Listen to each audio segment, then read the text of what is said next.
Hello बच्चों, कैसे हो आप सब। तो आज हम शुरू करने जा रहे हैं टिने and the far away mountain का second part. I am on page number 26। तो जल्दी से अपनी बुक के पेज नंबर 26 को खोल लीजिए और सेकंड पैराग्राफ से शुरू करते हैं। अगर आपने इससे पहले की कहानी अभी तक नहीं समझी तो उसका लिंक नीचे डिस्क्रिप्शन बॉक्स में दिया है, आप पहले वहाँ तक समझ लें। In the army, Tine worked on many expeditions and soon became a coordinator. तो आपको याद है ना कि टिने को आर्मी एक्सपेडिशंस में एक पोर्टर की जॉब मिल गई थी। तो टिने अपना काम इतना मन लगा कर करती थी, इतना अच्छे से करती थी कि बहुत जल्दी वो एक पोर्टर से एक कोऑर्डिनेटर बना दी गई। तो अब एज अ पोर्टर टिने का क्या काम था कि भारी भारी लगेज और सामान उठाकर वो आर्मी एक्सपेडिशंस में ऊंचे ऊंचे पहाड़ों पर चढ़ती थी। लेकिन अब उसे कोऑर्डिनेटर बना दिया गया था। कोऑर्डिनेटर होता है someone who plans trips to the mountains, यानी उसको पहाड़ों के रास्ते इतने अच्छे से मालूम थे कि उसको अब कोऑर्डिनेटर बना दिया गया था। अब वो आर्मी एक्सपेडिशंस को प्लान करती थी कि हमारा ट्रिप किस रास्ते से जाना चाहिए, कौन सी रूट सबसे आसान रहेगी, अच्छी रहेगी। तो ये सब जानकारी टिने को बहुत अच्छे से हो गई थी। It was on one of her expeditions as a coordinator that she met Dr. Romeo Maite। और अपनी ऐसी ही एक एक्सपेडिशन पर टिने को डॉक्टर रोमियो माइते मिले। तो जब टिने कोऑर्डिनेटर बन गई तो एक बार अपनी एक आर्मी एक्सपेडिशन पर, अपनी एक यात्रा पर उसे डॉक्टर रोमियो माइते मिले। डॉक्टर रोमियो माइते वहाँ के एडवेंचर सेल के इंचार्ज थे। और आपको पता है बच्चों, डॉक्टर रोमियो माइते को अरुणाचल प्रदेश गवर्नमेंट से गोल्ड मेडल मिल चुका है for his excellent service in the promotion of adventure sports and mountaineering in Arunachal Pradesh. At that time, Dr. Maite was working to promote adventure sports in Arunachal Pradesh and immediately identified Tine's talent. तो उस समय, जिस समय ये expedition हो रहा था, उस समय डॉक्टर मैते अरुणाचल प्रदेश में एडवेंचर स्पोर्ट्स को प्रमोट करने के लिए बहुत मेहनत कर रहे थे। और उन्होंने टिने का टैलेंट देखकर फटाफट पहचान लिया कि ये लड़की तो बहुत होशियार है। You are a naturally gifted climber, he told her. और उन्होंने टिने से बोला कि तुम तो एक नेचुरली गिफ्टेड क्लाइंबर हो। यानी कि नेचुरली गिफ्टेड मतलब someone who does something very well on their own without training. यानी उन्होंने टिने से बोला कि तुम तो इतनी अच्छी क्लाइंबर हो बिना ट्रेनिंग के ही, तुम तो पहाड़ फटाफट चढ़ जाती हो और तुम्हें तो सब रास्ते भी मालूम हैं।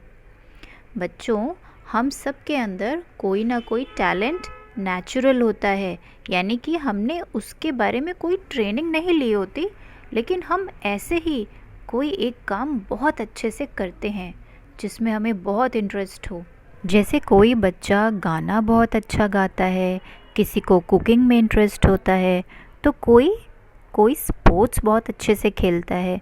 ऐसे ही आप तो जानते ही हो कि टिने को बचपन से वो फार अवे माउंटेन बहुत पसंद था, इसीलिए उसको पहाड़ चढ़ने में बहुत इंटरेस्ट था और इसीलिए वो नेचुरली गिफ्टेड क्लाइंबर थी। You have the strength and the determination, now all you need is technique. तुम्हारे पास स्ट्रेंथ यानी ताकत भी है और डिटर्मिनेशन भी है, यानी तुम्हारा बहुत स्ट्रॉन्ग डिज़ायर भी है कुछ करने का।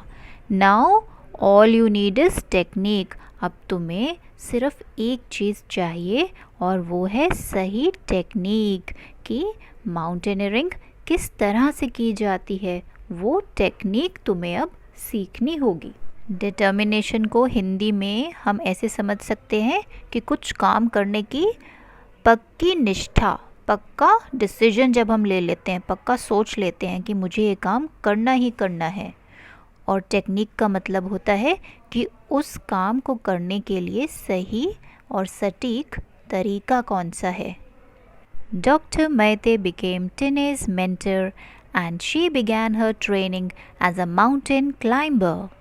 तो बच्चों, जब हम किसी काम के लिए एकदम दृढ़ निश्चय कर लेते हैं ना, एकदम डिटर्मिन्ड हो जाते हैं, तो उस काम को करने के लिए रास्ते अपने आप खुलने लगते हैं।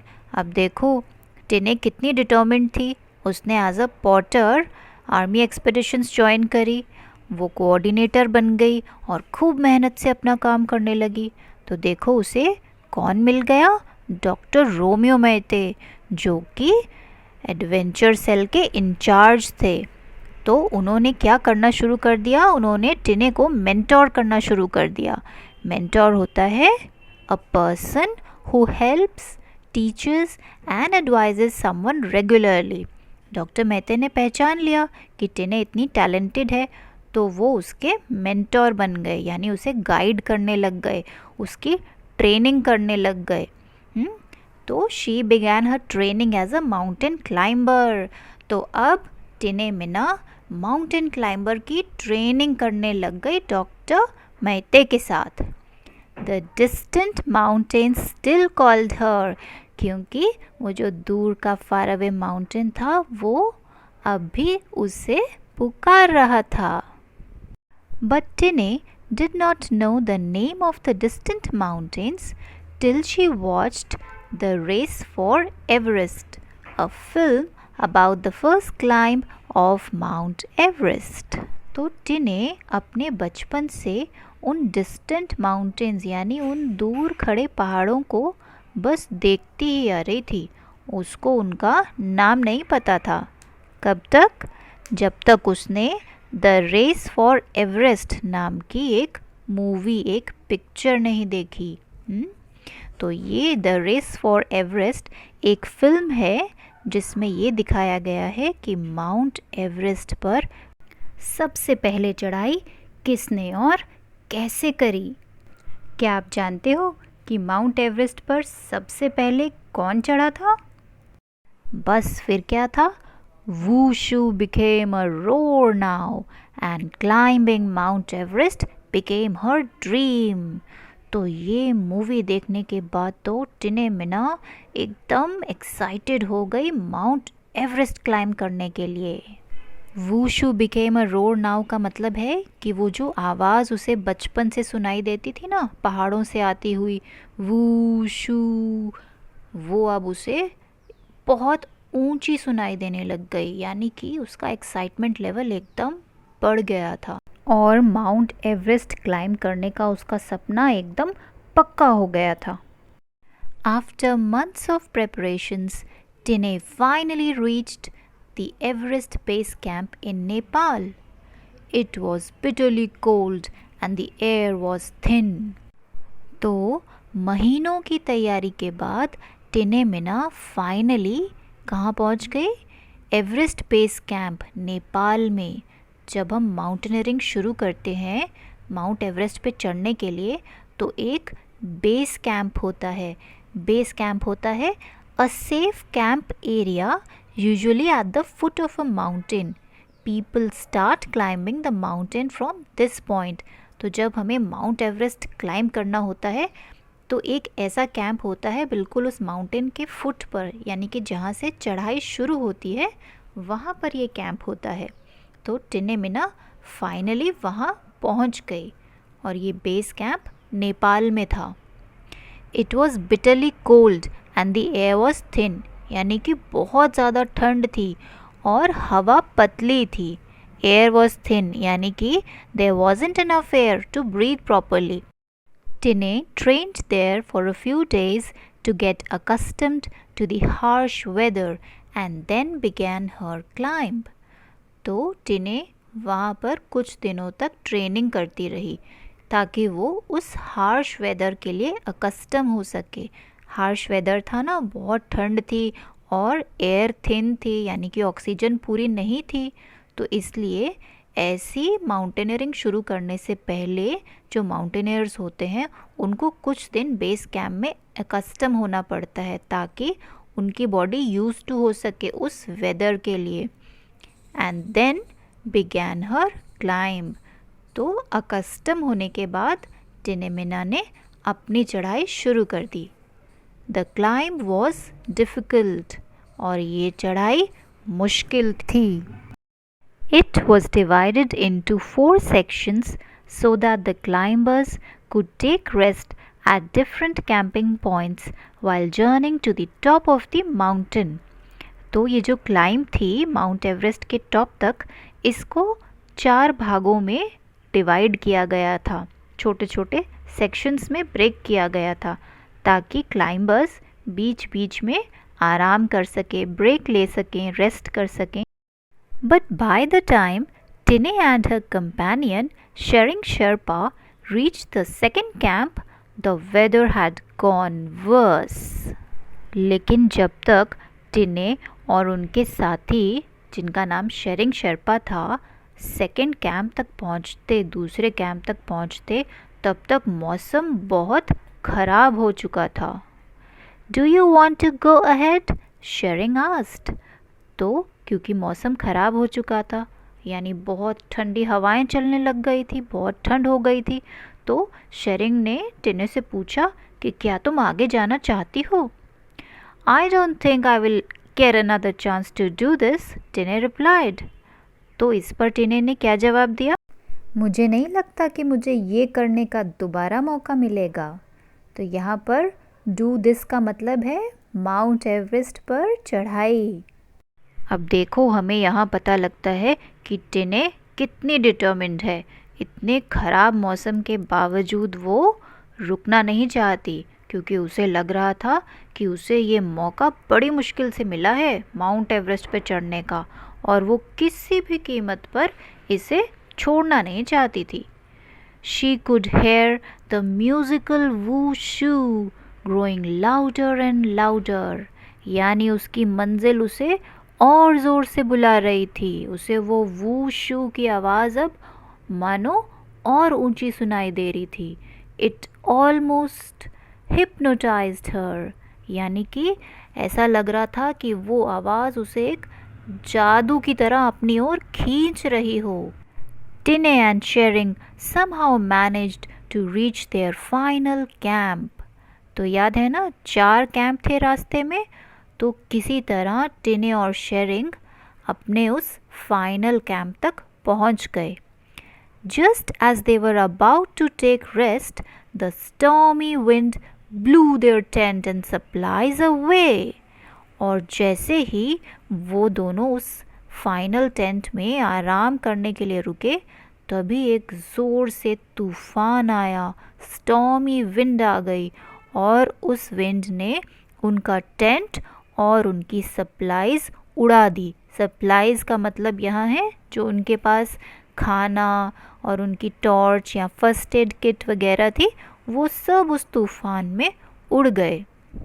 They had to spend the night in one borrowed tent, and when they set off for the final climb the next day, all Tine and Shering had was a packet of noodles. तो टिने और उनके साथी शेरिंग को वो रात एक बोरो tent में बितानी पड़ी, यानी उन्होंने दूसरे माउंटेनियर्स से उनका टेंट एक रात के लिए बोरो किया। बोरो करना मतलब किसी का सामान उनसे पूछ के थोड़ी देर के लिए यूज़ करना।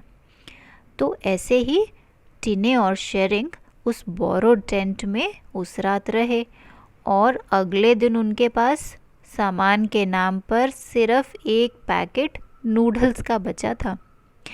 Let's share half of it, Tsering suggested. तो शेरिंग ने टिने से बोला, चलो हम ये दोनों हाफ शेयर करते हैं, मतलब आधा आधा बांट लेते हैं। टिने nodded her head, smiling determinedly. If we make it alive, we will eat the other half.